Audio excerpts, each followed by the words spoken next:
Very exciting video for you guys. It's something I've been anticipating for quite some time. So we've moved to a new facility. I've been planning this facility for the last 4 years. So today is the final day, or the day we're going to show you guys the facility.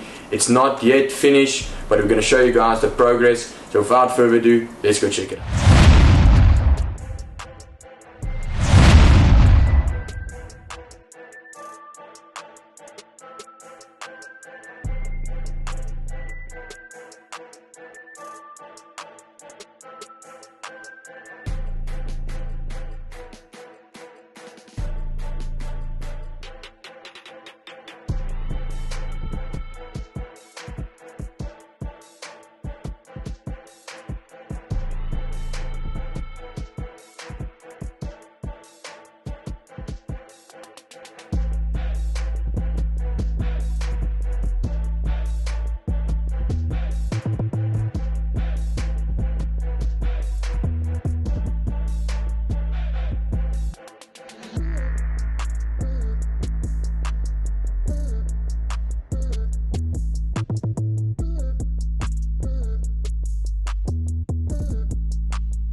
Okay guys, so welcome to Reptiles for Centuries brand new facility. Like I said earlier in the intro, this is something I wanted to bring you guys for quite some time. Fortunately, we wanted just the animals to settle in a bit and see how we're operating so far in the facility, and so far we couldn't be happier. So let's start off with the details in the facility. So we actually added this industrial sink here on my right hand side. This sink is quite some size bigger than a previous sink, and it allows us to also clean the tubs or clean the water bowls and have a sanitizing area here on the right hand side. And then it's got the big sink with the 2 taps for hot and cold water. So I must say that makes a huge difference, as we are also feeding I would say around 50% of our collection frozen food, so we've got easy access to hot water, so that makes a huge difference. Then I'm going here on my right hand side. So as you guys know, we are actually going out of the hognose. It's a very hard decision, but unfortunately I had to make the decision to downscale on the hognose. So on the hognose, we will not breed them in the future again. The 2021 season was our last season for the hognose. We're saying that we're still going to keep some hognose, but purely as pets. Unfortunately, I'm not interested in breeding them anytime yet again in the near future. Maybe later on we'll do 1 or 2 clutches, but as of now we're purely doing this only for, you know, as a pet, the hognose as a pet side, and not breeding. So here on my right hand side, like I said, here we've got a hognose at the time. So later on when we downscale, or as we sell the hognose, this will also transition into ball pythons. So the future plan is, this room we are in now is the main breeding room. So this is where all of our adults are in. So this plan is in the future to have all of this as adult females, And yeah, the future is very bright to expand into the ball pythons on this side as well. Then guys, here on my left hand side we've got, starting off with the ball pythons. So the first 2 racks we've got here are for sub-adult and adult females. These are all females we kept back from the 2020 season. So they should all start to breed either this season or the 2023 season. And these racks are actually brand new racks that we got from Brad at BCL Pythons. I must say, so far they're working absolutely perfect, and I couldn't be happier with the racks. These racks are the equivalent of the FB40 racks, while the tubs are. So I'll show you guys an example here. As you guys can see, this is around, I would say around 600 gram snake, and it's got a lot of space to move here and also grow in the future. Then if I show you guys something a bit bigger, so this is actually a breeding size female. I'd say she's around 1.7 kgs, and you guys can see, if you come a bit closer, you guys can see the female still got a lot of room to move around, and it's also got enough space to thermoregulate. That's a very important aspect of the breeding of the ball pythons, to give them the space to thermoregulate. So basically what that means is just to have the, how can you say, the different heat sources. We've got the heat spot at the back and then the core end in the front. So just to help the females thermoregulate, the longer tubs works a lot better. So I must say these tubs, I think, are going to make a huge difference also in how we keep the snakes, and also, how can I say, with younger females that's not as large as the other females that don't necessarily fit into the FP70 tubs or are not feeding as well in the FP70 tubs. This is a great alternative to use for them in the future. Then here on also on the left hand side, here we've got some of our males. So these are all males that were also from the 2020 season, and all of these males will be in our breeding rotation. So I can show you guys, here's one of our future stars of this coming season. So this is a blackhead phantom Batman, and I must say this is a real awesome animal. I've actually named this combination Bane. So this season I've got huge plans for this male. We're going to add some red stripe into this, go possibly super blackhead, and also get some cypress. So I must say I'm very excited about this season, especially with this male. So like we had in our previous facility, we've got the stainless steel logo, and I must say, before we had the logo up, the wall actually looked a bit, how can you say, pale in a sense. There wasn't anything on the wall, and I must say the logo just gives a different perspective and a different effect when you walk into the facility. That's the first thing you will see. So then here, going on to the other side of the adult room, here we've got all of sub-adult females and grow-up females, the same as we've got in the other tubs. So here, for example, we've got a fire red stripe spot-nosed clown. You guys can see this female is actually going into shed, but a beautiful snake. So this female is on the verge, I think, of like 1.2 kgs. So this female will be a 2023 breeders female for 2023 season, and she's an awesome female, and I'm super excited to get some other genes into her. There's super red stripe we can go, there's still black pastel, blackhead, and even going double recessive with her. I think this combo in Desert Ghost will look absolutely amazing. And then another thing we added that we didn't have at the previous facility, we added the FP10, 2 FP10 levels onto this FP30 rack. So what we had done here is we put some of our younger males and some of the males that are a bit smaller for the other tubs, and let's say who's also not the best feeders. I found that they feed the best in these tubs and they normally don't go off feed. So we've got some of our younger males on top there, and they will also be used throughout the season. When I say younger males, they're not how can you say, freshly hatched hatchlings. They're from the previous season, but they're a bit smaller than compared to our other males, so that's why we keep them in the smaller tubs. Then going on to this side, we've got all of our adult big proven breeder females. So all of these females are either proven breeder females or they're around 2 kgs or more. And I must say these tubs work perfectly for adult females. For example, we've got a huge Batman female here. This female is just shy of 3 kgs, and you guys can see she's still got a lot of space to roam around in the tub. And I must say I really do love the effect the tubs give on the animals, and especially, so we actually had the snakes on paper when we moved into the facility, and we recently just switched them over to Coke Husk, and I must say the cocoa ice just makes a huge difference on the snakes, the coloration of the animals, and they just thrive a lot better.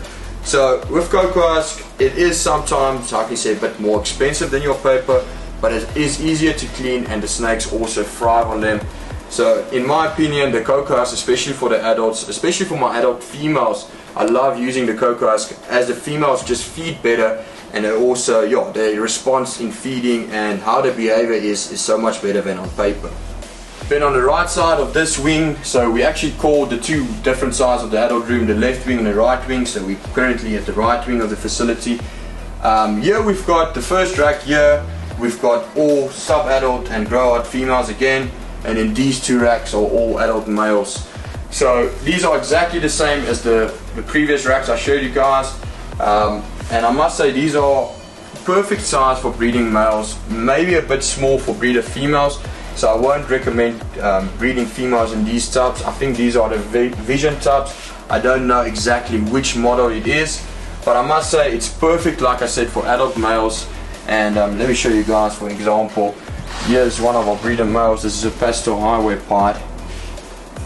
So the males, we decided to keep them on paper still. I feel it's just better for the males, and they still feed very well. But what I've seen with some of the females, because we had majority of our collection throughout the years on cocoa ice, as soon as we switch them over to newspaper, sometimes some of them do stop feeding. With the males, that's not applicable. All of our males feed very well, either on cocoa ice or on newspaper, so we decided to just keep them on newspaper, unprinted newspaper, that is. So like I said, yeah guys, so this is where we have majority of all of our adults. So we spaced out the rooms to have so here we've got 3 of our adult racks, and this is space for 96 adults, and here we've got space for so at the end of the time is these females will move out into the adult racks of the females, and then this whole wall will be for adult males. So we'll have, at the time, we'll have space for 66 males on this wall, and that will be more than sufficient to breed with our females at any given time.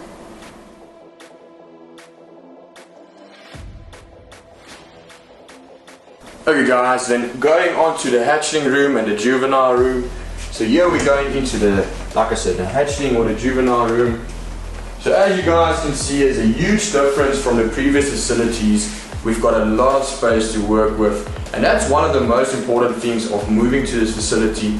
The previous facility, I mean, we've been there for 12 years. It's been working very great for myself, but unfortunately, you know, as time went on, we were starting to get cramped in a sense of space. So with this facility, we've got a lot of room to work. For example, if one of my employees or myself work in the snake room, we can both work at the same time without disturbing each other, and that was a huge thing that I wanted to have with this facility, and it really does allow us to have a lot of workspace and also a lot of space to, how can you say, make improvements and also expand in the near future if needed to be. So on this side, we've got all of our hatchling racks. So each of these racks are able to keep 96 hatchlings. So that's 96 times 5, what's that, 480. So we're able to keep 480 hatchlings on this wall, and that should be more than enough for us for the next coming 2 years. At the time, we are breeding around roughly 400 to 500 hatchlings a season, and I mean, these tubs are enough space for what we will need in the future. Then going on to this side, here we've got our juveniles and then all of our holdbacks. So here will be for all of our juvenile animals. At the time, this rack is empty, there's no snakes at the time. And then here we've got all of our holdbacks of the 2021 season. So I can show you guys some of the holdbacks here. They're actually starting to do very well. Here's one of my favorites that we've hatched out. Here's the leopard desert ghost clown. This is an awesome male, probably one of my favorite snakes. It's so hard to determine which is your favorite snake, as all of them are incredible and so different in their own aspects. So this is going to be one of our 2023 breeder males, and I must say I'm very excited to get him also into rotation. So with us having a lot of different sizes and tubs, it enables us to keep animals at different stages of their lifetime. For example, if we have hatchlings that don't sell out through the year, we always have the option to switch them over to bigger tubs. and house them for at least a year or 2 years maximum. Then going on to here, we've got this awesome trolleys from Reptiles. Oliver made us this beautiful trolleys, and I must say it's actually very well equipped, and you don't need much more than this. So as you guys can see, at the time we actually just got our photo tent and our ultrasound and our scale on there. It's basically more used as a, how can you say, a storage unit at the time, but we've actually got 2 of these trolleys, so it actually makes it a lot easier to work here as well. Then in all of the rooms we've got air cons. So like I said, in the adult room we've got the left and the right wing. You guys will see that both of those rooms have got air cons. So I've got 3 air cons total in this facility. Here we've got a 12,000 BTU air con. I decided to go with a bigger air con in this room, just because we're using one and the space of the room is more open. With the other rooms, we went with 9,000 BTU air cons because the space is a lot smaller, and yeah, it was working more efficiently. And then yeah guys, so like I said, we changed our lighting in these rooms. So as you guys can see in the videos, or in the future videos, you guys will see the quality of the videos, and also how we show the animals will get better as the lighting we've put into this facility is a lot better than the previous one. So we went with the LED lightings, and I must say it makes a huge difference of how the animals look. And yeah, that makes a huge difference with taking pictures and also videographing and also seeing the animals in flesh. It's actually amazing what a bit of lighting can do to the coloration of the snakes. Then going on to here, the same as with the previous facility, like I said to you guys, not everything is yet finished. So as you guys can see, we still need to clean this door frame and everything. But yeah, this is the future walk-in incubator. So it's not finished as of yet. At the time we were actually just using it as a storage room. Guys can see here is all of our incubation boxes from the previous season. And then we've got one other rack that we're just currently using like as a quarantine rack. So yeah, this is going to be our walk-in incubator. How in the future we'll actually make a video of how to set up a walk-in incubator. I really hope you guys enjoyed this video. As we settled in as we moved into the facility, the first 1 or 2 weeks, it actually felt strange to me moving into the new facility. I was still used to doing it as we did at the old facility. But as the animals have settled in and I've been working with them, I couldn't be happier with the outcome. Guys, so like I said as well previously in the video, the facility isn't finished totally yet. We're going to bring you an update as well in the near future. We're going to showcase the office space and also the rat facility, so stay tuned for that. I also want to let you guys know that we upgraded our Morph Market page, so you guys are able to follow us now. We'll put the link in the description below. This will just enable you guys to have first opportunity on some of the animals we post as we upload them onto Morph Market. Guys, we're trying to bring out you more content. I've actually employed one of my good friends, Luke. So him and myself, we are trying our very best to bring out more content for you guys. So if you guys enjoyed this video, please make sure to like and subscribe to our channel, and also leave a comment down below if you guys enjoyed this video. But that's it from this video, and we'll see you in the next one.